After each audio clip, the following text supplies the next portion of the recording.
ত্রয়োদশ সংসদ নির্বাচনে রিটার্নিং কর্মকর্তার সিদ্ধান্তের বিরুদ্ধে আপিল শুনানির দ্বিতীয় দিনে নাগরিক ঐক্যের সভাপতি মাহমুদুর রহমান মান্না সহ আরও ৫৭ প্রার্থীকে বৈধতা দিয়েছে নির্বাচন কমিশন।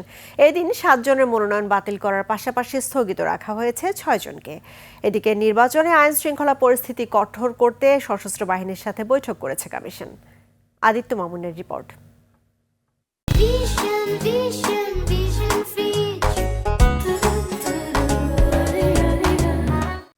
শনিবার থেকে শুরু হওয়া প্রার্থীদের আপিল শুনানির দ্বিতীয় দিনে ৭০ জনের শুনানি শেষ হয়েছে। এদিন ৫৭ জনের প্রার্থিতা ফিরিয়ে দেয়া হয়েছে। বাতিল হয়েছে ৭ জনের নির্বাচন আর সিদ্ধান্তহীনতায় ৬ জন। বগুড়া ২ আসনে প্রার্থিতা ফিরে পেয়েছেন নাগরিক ঐক্যের সভাপতি মাহমুদুর রহমান মান্না। আমার কাছে নোটিশ পাঠানো হয়েছে, যেটা একেবারে মিথ্যা একটা নোটিশ, একটা ব্যাংকের ম্যানেজারকে দিয়ে করানো হয়েছিল। ক্ষমতার জন্য এই ধরনের উদগ্র কামড়াকামড়ি গণতন্ত্রের পথ নয়।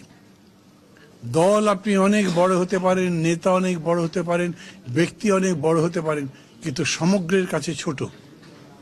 সেই মানসিকতা না থাকলে গণতন্ত্র হবে না। বৈধতা ফিরে পাওয়া অন্য প্রার্থীরা বলছেন ত্রুটি কাটিয়ে কমিশনের রায়ে সন্তুষ্ট তারা। ২৮শে ডিসেম্বর থেকে সমস্ত সম্পদের বিবরণী হলফনামায় অ্যাডভোকেটের সাইন সহ নোটারি সহ জমা দিয়েছিল। তো আজকে কমিশন আলহামদুলিল্লাহ এটা অ্যাকসেপ্ট করেছে। প্যাডে অঙ্গীকারনামা দাখিল করা হয়নি, আমি ৩টাই দাখিল করেছি।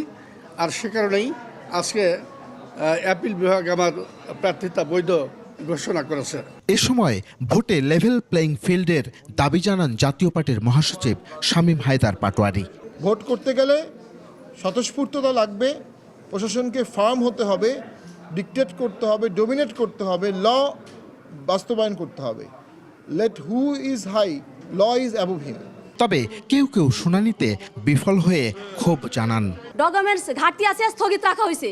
কিন্তু আমি ফোনে যোগাযোগ করেছি, আমি সহকারী রিটার্নিং নির্বাহী অফিসার এবং ডিসি বরাবর, ওনারা দুজনই মহিলা কর্মকর্তা, আমি কোনো রকম সহযোগিতা পাইনি তাদের কাছে। এদিকে নির্বাচন সুষ্ঠু ও স্বাভাবিক রাখতে আইন শৃঙ্খলা পরিস্থিতির আরও উন্নতির জন্য সশস্ত্র বাহিনী সহ ১৬টি বিভাগ ও সংস্থার সাথে বৈঠক করেছে নির্বাচন কমিশন। আদিত্য মামুন, ২১শে টেলিভিশন, ঢাকা।